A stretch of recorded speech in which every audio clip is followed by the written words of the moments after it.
Hello students, I am Masha Rodriguez, Assistant Professor in Botany from Carmel College of Arts, Science and Commerce for Women.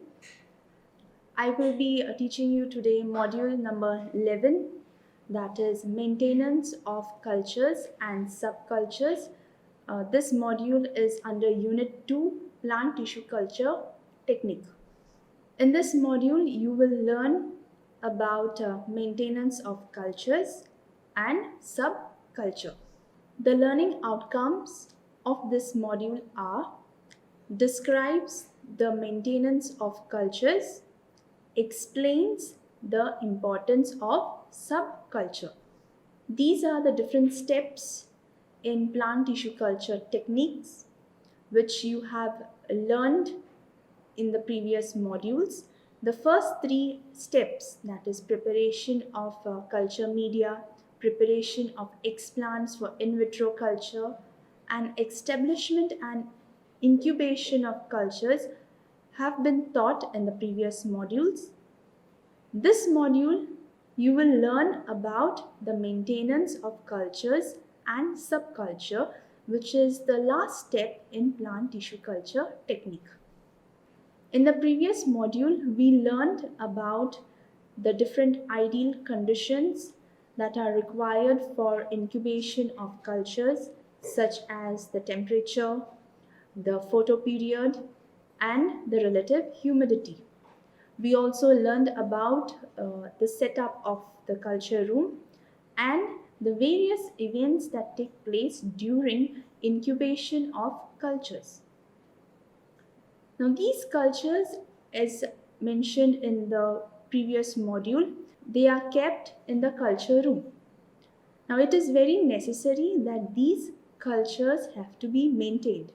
First, we have to ensure that the ideal growth conditions are provided to these cultures in the culture room. That is, the temperature, which is around 25 degrees plus or minus 2. Second, the photoperiod, that is normally 16 hours of artificial illumination, and the relative humidity, that is 60 to 80%. Also, it is very necessary that aseptic conditions are maintained at all stages of growth. As you know, in tissue culture, it is very important that aseptic conditions are maintained. That means no contamination should be there. Therefore, it is very necessary that the shelves are cleaned regularly.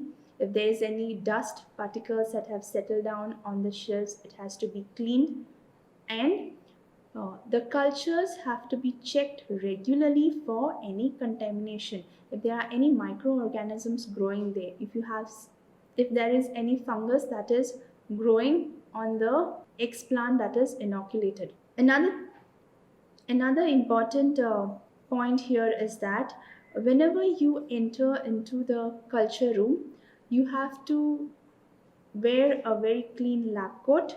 You have to wash your hands thoroughly with the soap and water, and also your feet have to be clean.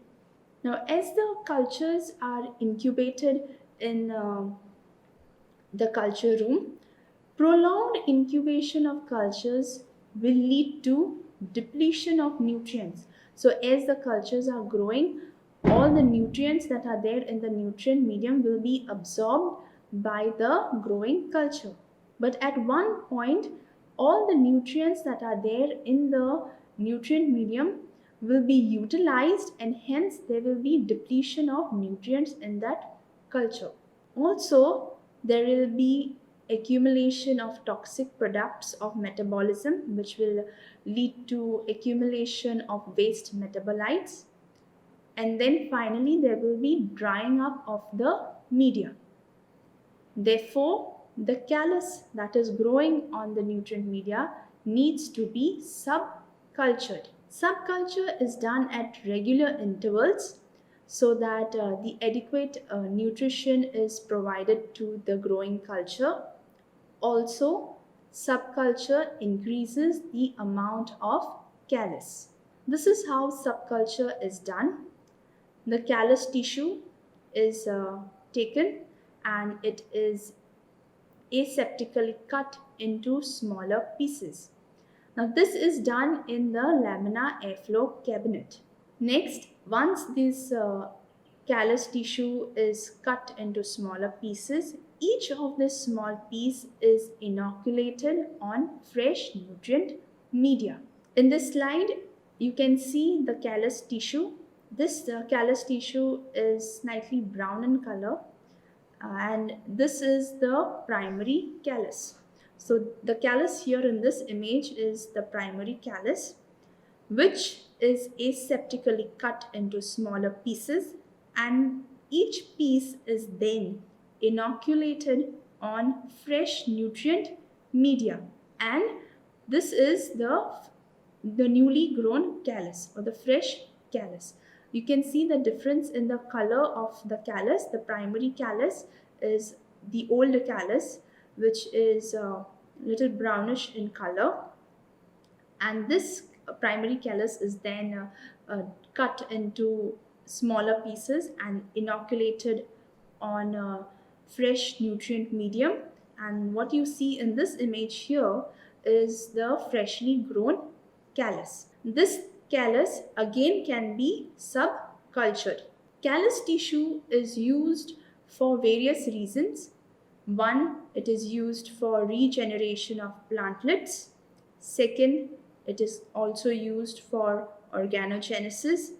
Third, for cell suspension culture, that is the liquid culture, and it is also used for somatic embryogenesis, wherein embryos are produced from somatic cells. Somatic cells are those cells that are besides the reproductive cells.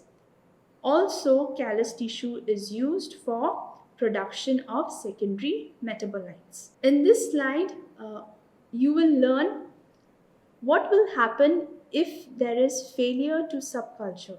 If you fail to subculture, what will happen to the cultured tissue? The first thing that will happen is that starvation of cultured tissue. As you have seen in the previous slide, prolonged incubation of the cultured tissue can lead to depletion of nutrients. And if there is a depletion of nutrients, then there is starvation of cultured tissue. If there is starvation of cultured tissue, there are no more nutrients or there is no nutrition available for the cultured tissue to grow. Therefore, there is loss of ability to divide. That is, the cells will lose their ability to divide, which will finally lead to aging of the tissue, of the cultured tissue, that is senescence, and then the death of the tissue. Now, senescence and necrosis of the tissue is indicated by the browning of the tissue. So students, in this module, you have learned about the maintenance of cultures. That is, you have to see that the ideal conditions are provided for the incubated cultures, and regular checking for contamination, and aseptic conditions have to be provided. Then we learned about subculture, why subculture is important, how subculture is done, and if you fail to do subculture, what will happen to the cultured tissue. These are the references for this module, that is plant tissue culture by Mishra and plant cell and tissue culture by Narayan Swami. This is the additional reference, which is a web link. Thank you, students.